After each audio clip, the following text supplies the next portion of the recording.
A lot of people did not finish the lesson from yesterday, so I hope you had enough time to do that already. If not, make sure you go back and finish that by the end of today. So today we're moving from why they fought the war to what actually happened in the war. So remember, this war is called the Revolution, and it's a revolution because the Americans were fighting against their British mother country, and they were revolting to make their own country. So there were a lot of people who argued for this independence before it happened. Thomas Paine was one of the most famous ones, and he wrote Common Sense that said that the Americans should not listen to the British king because all people are equal, so we should have our own government.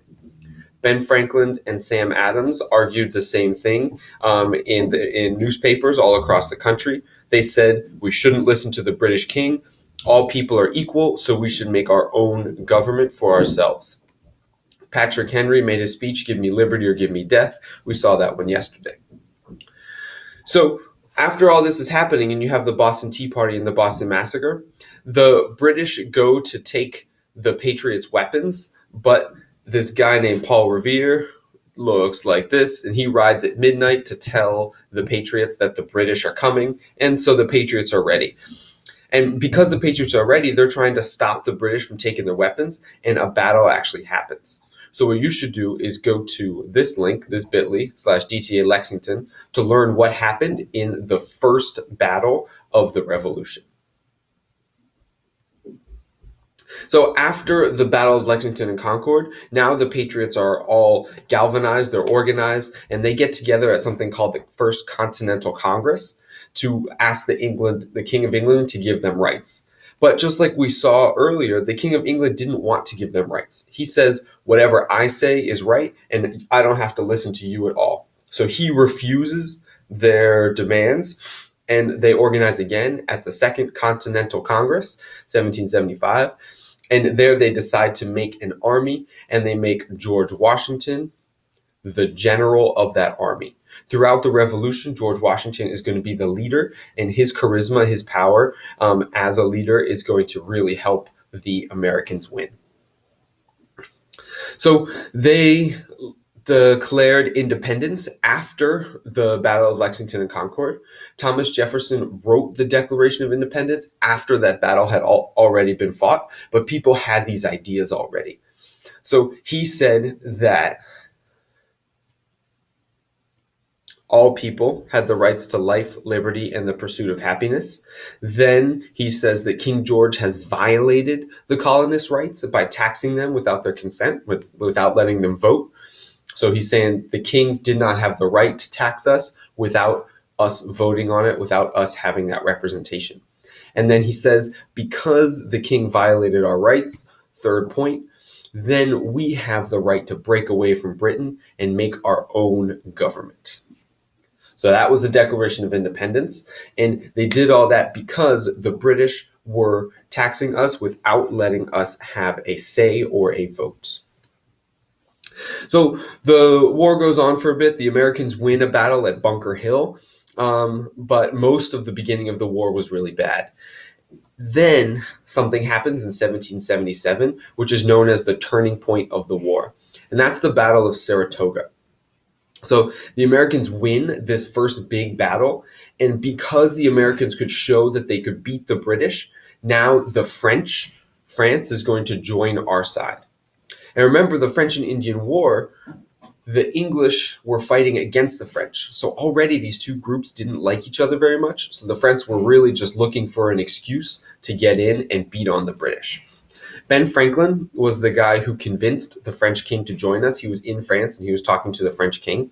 And once the French got on our side, then this guy, the Marquis de Lafayette, who was a French nobleman, he comes over and joins Washington as a general for the American army.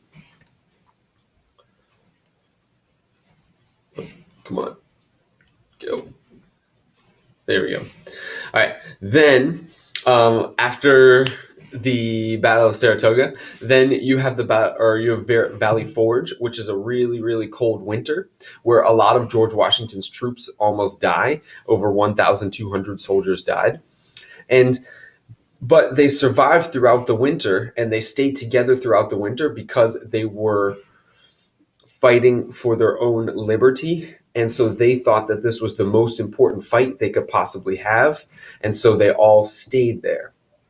Even though they could have walked home, they stayed to fight for the freedom of the United States. You had some other people who were also in the revolution. We talked about Ben Franklin, who convinced the French to join us.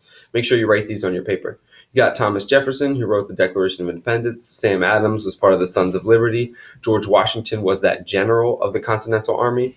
And then the last one is somebody you probably remember from 7th grade, Benedict Arnold. He was a traitor. He switched sides during the war. This monument right here, it looks kind of like a gravestone, but it's not.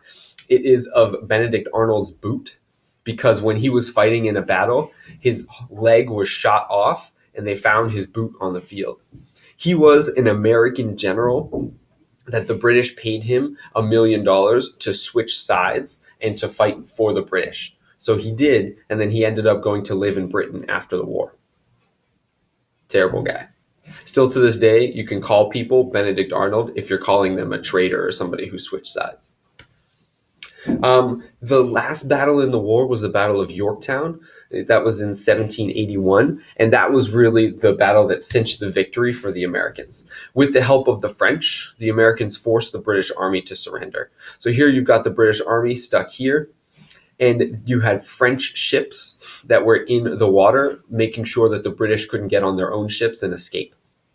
And so you had the Americans on this side, the French on this side, the French and Americans together, stopping them over here. The British had nowhere to go, and they were just pounding them with cannon fire over and over and over every day until the British surrendered.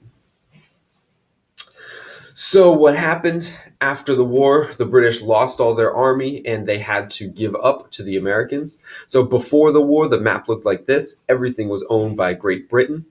And then after the war, we have a new country in 1782. That's this space right here, and that is the United States.